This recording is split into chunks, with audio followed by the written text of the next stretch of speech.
all throughout the meltdown we had with the hack and all that. Like, I'm just telling you that what those guys pulled off.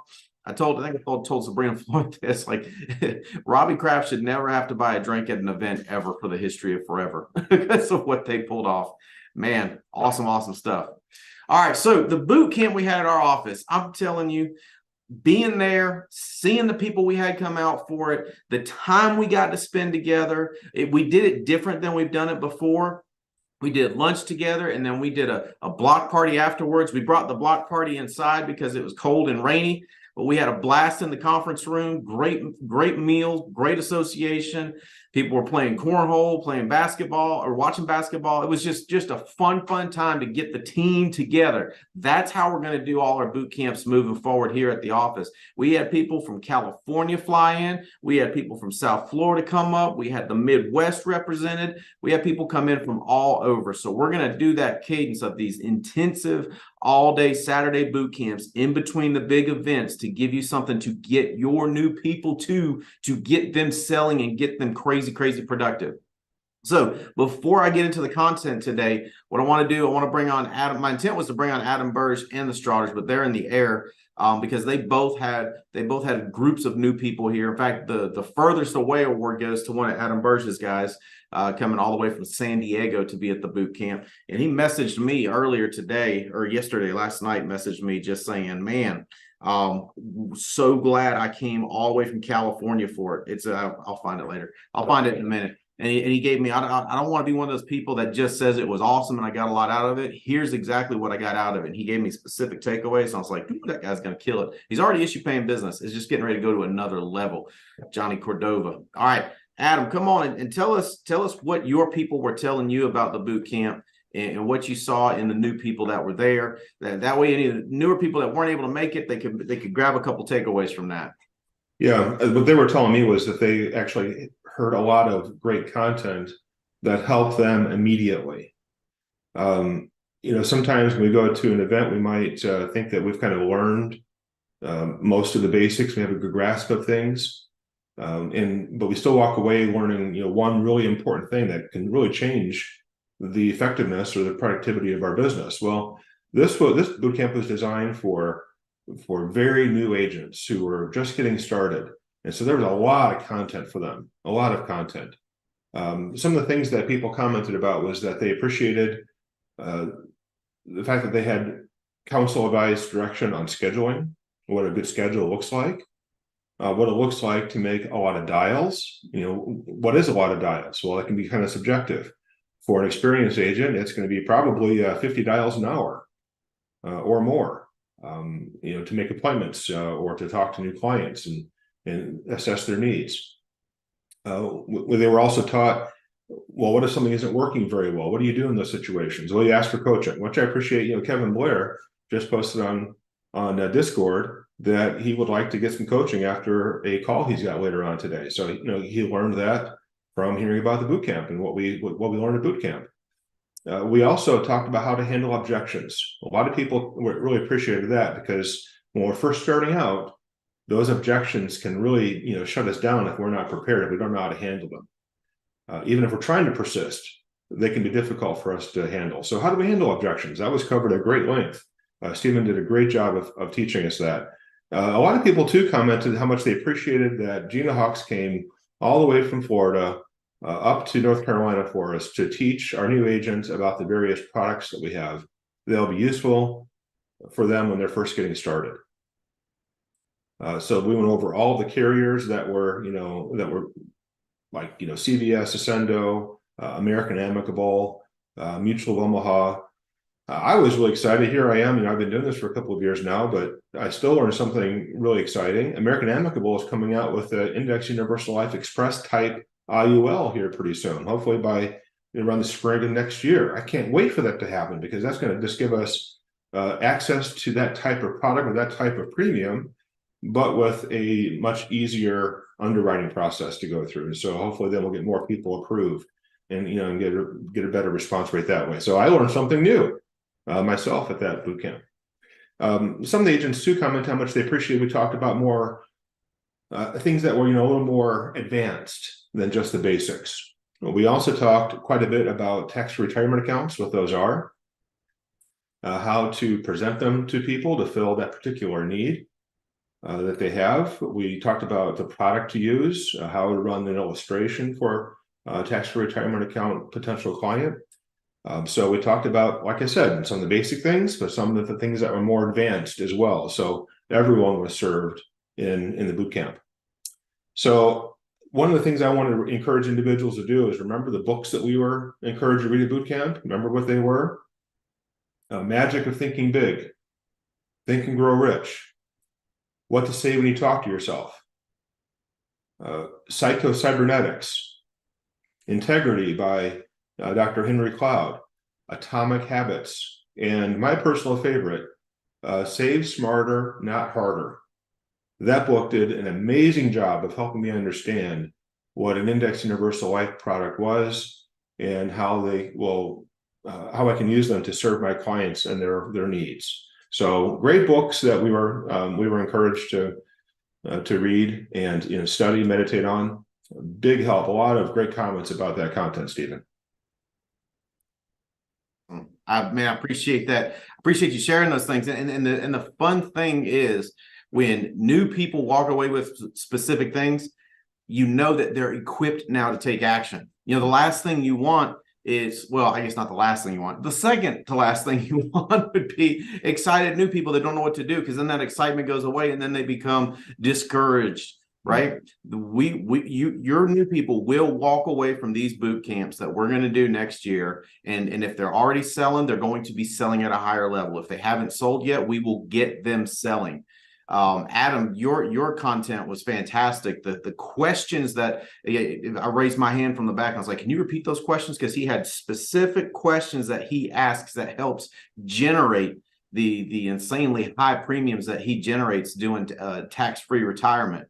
Showed us how on the software, how to help people figure out what they need to start putting aside a month now. That's how he's generating these massive premiums. So yeah, great content all over, man. With Johnny Cordova's message last night, I was like, that's awesome. That's awesome. I love it. I love it. Someone comes from California and they go, I am so glad I was here. Here's my specific takeaways. We're going to have him selling at a whole other level. And just the opportunity to connect too. That's why we want to do the party and the meal together afterwards, just to have time to get those connections and build them at another level. So appreciate you, brother. Appreciate your teaching. Appreciate your example out there leading in the field.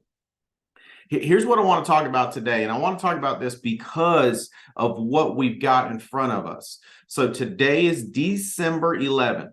We've got all of this week. We've got all of next week. And in those 2 weeks, the most mentally tough people are going to write massive amounts of premium. People that are not mentally tough, here's what they're gonna say. Yeah, everybody I talked to just wanted to wait till after Christmas to do it. Everybody I talked to, you gotta be careful when people say everybody, by the way. Like everybody. That's statistically that's not possible. It's like when people get mad and they say, you always do that. It's like that nobody operates with that kind of consistency. It's impossible. So if everybody wanted to wait, it's all those people had one thing in common, the agent that talked to them. Does that make sense? The mentally strong are going to make these 2 weeks count. They're going to go into 2024 on fire. So what I want to talk about today is the 7 attributes of mentally strong people. And here's what I want you and I to do. I want you and I to rate ourselves on a 1 to 10. Look back over the last 30 days, 4 weeks, and say on a scale of 1 to 10, how well did I do with this attribute of mentally tough people? The most mentally tough people, they're 10 on all these things. And when you say, well, who would you say? I'm talking about world-class athletes. I'm talking about world-class top performers in our industry. Anything that someone's at the top of, they are very close to a 10 on all of these things. So what is important for you and I to do is look at ourselves and go, am I 4 on this? Am I a 7 on this? Where am I at? If I look back objectively over the last 30 days at the decisions I made of how I operated, how would an objective stranger rate me on a 1 to 10 on these things? And if we find ourselves lacking in one of them, all of these we can move closer to a 10. Every single one. None of these are inborn traits that you can only do so much of. All of these, every single one of these 7 things I'm going to talk about are all things that you and I can get to a 10 on. 100%. Before I go through it, I got to have you in with me on this. You and I can go to a 10 on all 7 of these things. If anyone can, then anyone can. That's why I love when a new producer like Adam Burge comes on, who's just in his 2nd full year, comes on and smokes a bunch of people. That gets me fired up, because then if anyone can, anyone can. I was talking to Matthew Albrechtson out in Salt Lake City, and I was telling him the fastest to $1 million income was Diane Lampy in Dallas, Texas. And he was fired up about that, because he's one of those people that believes if anyone can, anyone can. So on all these 10 things, you and I can be world-class at mental strength, which will make us world-class at this, which, by the way, makes you world-class at life. Because if you're good at these things, you will be good at life. You and I being closer to a 10 on all these things will make us better at life, which, again, you know what Holly and I, what do we say? We want you to be happy, healthy, and wealthy. We want you to thrive. These being a 10 on these things will help you thrive in the important areas of life. All right, so number 1. Where am I at? 1 to 10. Number 1 is resilience. Here's resilience defined. They bounce back from adversity, setbacks, or failures with strength and determination. They bounce back from adversity, setbacks, or failures with strength and determination. That's what resilience is. So if you and I look back over our past 30 days, the things that we came across, the things that we fell into, the things that happened to us that were not positive, how did we react? How resilient were we? Would we say we came through with strength and determination, or did we flounder for a bit until we got our footing? See, it's not a good or bad thing. It's not a you failed or didn't fail. It's where am I at most recently on this? Because again, we're all on a spectrum. We're all in flux. We can be incredibly resilient for a period of time, and then because of our association and the media we take in, or lack of activity, we can become very weak in resilience. So over the past 30 days, where am I at 1 to 10? How resilient am I? You know how you build resilience? Very simply, it's like a muscle. You just use it. If you want to get your muscles bigger, you got to use them. Same thing with resilience. Look at every negative thing that comes your way as an opportunity to build resilience. So when the next thing comes up, the next thing that comes your way, the next disappointing thing, the next client you have that no shows you, the next policy that gets declined by a carrier, which, by the way, side point, Adam, I don't know if anybody's more excited than me about that American Amicable product. I know you're close, but everybody in the country should be fired up by that. American Amicable has some of the most common sense underwriting of any of our carriers. I mean, they will let you talk to them about the medications your clients are on. If you haven't written an app, I just did one before because we had the American Amicable here during the boot camp. I did an app because I was like, I got to do an app and I want to see it from my back end. And so the lady was on medicines for seizures. So as soon as I submitted the app, questionnaire pops up. Is she on Dilantin? Is this for seizures? So when I answered all those, issue paid on the graded product like that. And it's a true graded product where they get a chunk of death benefit and then a bigger chunk of death benefit and then the full death benefit, not just a return of premium product. A lot of times people call those graded. That's not graded. That's a return of premium product. But yeah, nobody's more fired up about me than that, Adam. I'm telling you what, I told Pete Mejia, I was like, bro, we're about to flood y'all with apps when you get that product out, when that product rolls out. So back to resilience. Decline got me a little sidetracked there. You with that, and next time you have an agent quit, next time someone posts something about you, right? How resilient are you? It's an opportunity to get stronger. In fact, all of these qualities are things that we get stronger by doing. Does that make sense? Because when you act with resilience, when you come through something negative with strength and determination, the next time that something negative comes your way, you've already built a track record. You've got a track record that you're building. You've got a muscle you're developing. You will be more resilient. So on a 1 to 10, in the past 30 days, how would an objective stranger rate you? How would an objective stranger rate me?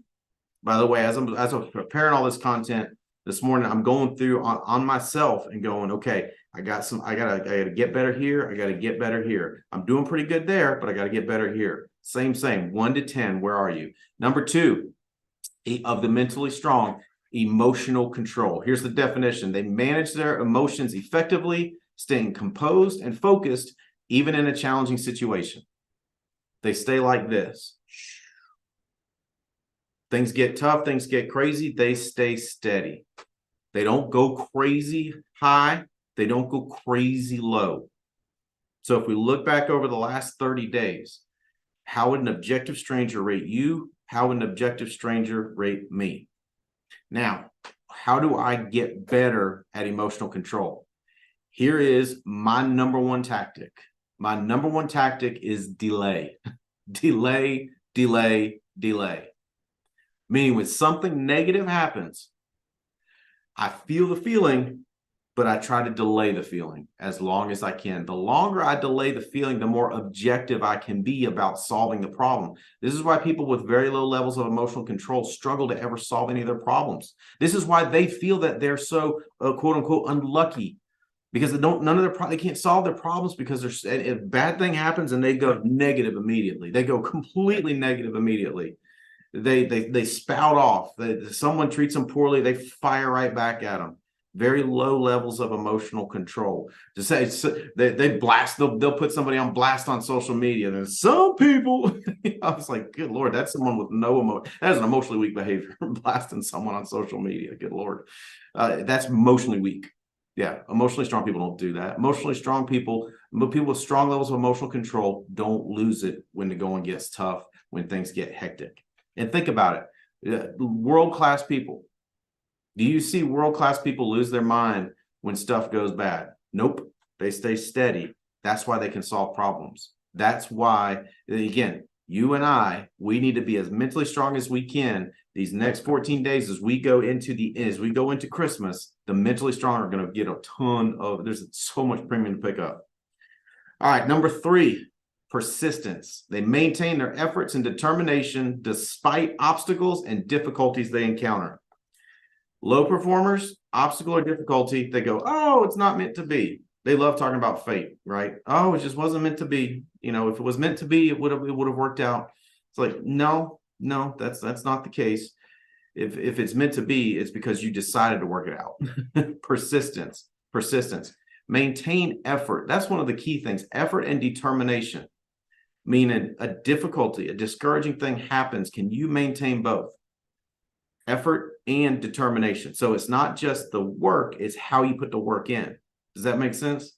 In other words, low persistence is I got hung up on, I'm going to lose the next 20 minutes being depressed about it. High persistence, I got hung up on, awesome. Next. Persistence. Key to being mentally tough. Number 4, optimism. They possess a positive outlook, finding opportunities in adversity and believing in their ability to overcome challenges. I want to read that definition one more time. They possess a positive outlook, finding opportunities in adversity and believing in their ability to overcome challenges. That's what makes optimism, true optimism, different from blind optimism. Blind optimism says blind optimism leaves a boot camp and goes, oh my goodness, this is going to be so easy. I'm never going to face a challenge ever. This is all, no. That's blind optimism. Real optimism goes, all right, I got the information I need. It's going to be tough. It's going to be an uphill sled, especially in the beginning, but I am going to win. That's true optimism. Blind optimism, I mean, that's just cotton candy. You'll be high for a little while, but you're going to crash hard when the first adversity comes. True optimism realizes that it's going to be a fight. Why? Because anything worth doing is going to be a fight. If there's not a fight in it, it ain't worth doing it. It's not going to be a high reward. I promise you that. True optimism goes, it's going to be tough, but I know I'm going to win. Why? Again, you go back to the definition. a positive outlook, finding opportunities in adversity, and believing in their ability to overcome challenges. That's true optimism. Truly optimistic people are not, they don't have their head in the clouds. Truly optimistic people are ready for a fight, but the fight doesn't scare them because they believe in their ability to win. That's true optimism. So again, if I look back over the last 30 days, what would an objective stranger rate me? 1 to 10 on my level of optimism.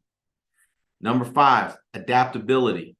They easily adjust to new circumstances, embracing change and learning from experiences. Very rigid people have very low levels of mental toughness. Very rigid people. You and I have all seen this before. They don't want to change. They're not open to anything. They don't want to change. No. One way. That is not a sign of mental toughness. Mentally tough people know that change is constant. It's one of the only things that's constant. That's why you won't hear mentally tough people complain about change when change happens. It's funny, mentally weak people, when change happens, they lose their mind. I can't believe there's been a change. I was like, bro, what part of life have you missed out on? It's been a ton of change. It's a continuous thing.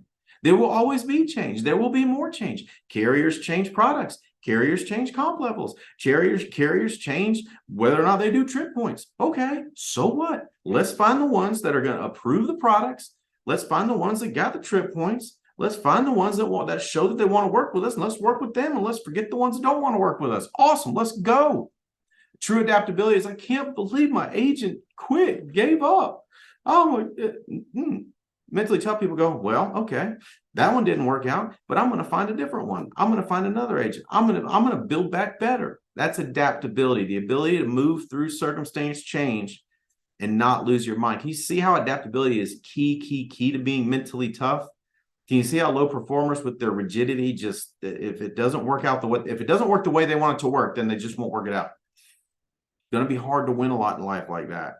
Circumstances are going to change. I love watching some of the heroes on this team that have moved through seasons in life and continue to win. They haven't let a season of life keep them down for long. I respect the heck out of people like that. I love people like that. I love mentally tough people. I love being around mentally tough people. I can't be around mentally weak people. God, it's just grating. You just all of it whine all the time. Oof. I like mentally tough people. Adaptable, whatever comes their way, I don't worry about them because I know they're going to move through it. They're going to embrace change, and they're going to be the ones that figure new stuff out. By the way, they're the ones that will figure new stuff out. Mentally tough people, they'll be like, oh, all of a sudden they're selling it like this. Oh, okay. Okay, so this lead format. Oh, okay. Mentally tough people see the changes with the direct mail leads that Andy highlighted on the TWC last week, and they go, ooh, there's massive opportunity in there. Mentally weak people go, but I only want to work my one county. I only want to work my one county with my one lead type, and that's it. That's mental weakness. Mentally strong people see a change in the lead program like that, and they go, oh, there is opportunity here. I'm telling you, adaptability, it's big. I spent a little more time on that one because I'm telling you, the rigidity of low performers, they don't understand that that's what's holding them back. And by the way, more change will always come. If you think direct mail is going to be here forever, you've not been paying attention. Does it make sense? You have to be able to adapt and move through circumstances and continue to be productive. Number 6, we got to go here, so I'm running out of time. Focus. On a 1 to 10, how focused did I stay the last 30 days? I love the definition. They maintain a clear sense of direction and concentrate on their goals, avoiding distractions. Mentally tough people do not give in to distractions. Mentally weak people, they cannot resist a distraction. They cannot resist it. A distraction comes their way and they're just like, oh, yeah, we got distracted. By the way, you'll recruit agents like that. They're trying to be good at all the different types of everything in the insurance world, and they just move from thing to thing to thing, and they never accomplish anything. They're the handymen of the insurance world, not the specialized surgeons of the insurance world. Focus on my goals. Focus on what I am doing in 2024. I'm deadly serious about the width goal I threw out to everybody on the activity call. I am going to be deadly focused on that in 2024. I'm deadly focused on it now because 2024 has already started. Focus. How focused was I the last 30 days on a scale of 1 to 10? Last thing, self-discipline. Self-control, making consistent efforts and adhering to their plans and routines to achieve their goals. If we constantly vacate our routine, it's a sign of mental weakness. If we constantly vacate our routine or vacate our goals, our focus on it's a lack of mental weakness. It's a sign of mental weakness. I'm sorry. It's a sign of lack of mental strength, is what I was starting to say, and then I said it a different way.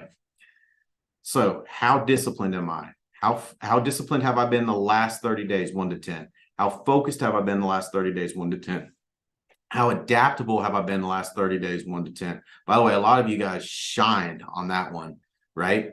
When the ARC went down, what did we do? We started selling like we used to sell. It was funny. The OGs were laughing at the newbies when the newbies were like, this is so difficult. And OGs were like, bro, that's how we used to do it. You adapted, you rolled with it. So proud of you guys. Optimistic, right? We knew it was going to be a fight, right? To get the ARC back running with what happened. We knew it was going to be a fight, but I knew people like Robbie Kraft were going to make it happen. And I knew our team was going to move through and thrive. I knew it. I knew it was going to be tough, but I knew you would do it. I'm so proud of you. Persistence. We don't let up. We don't let up. The rest of the insurance world's already gone to sleep. Guys, there is so much premium to be picked up. Stay persistent.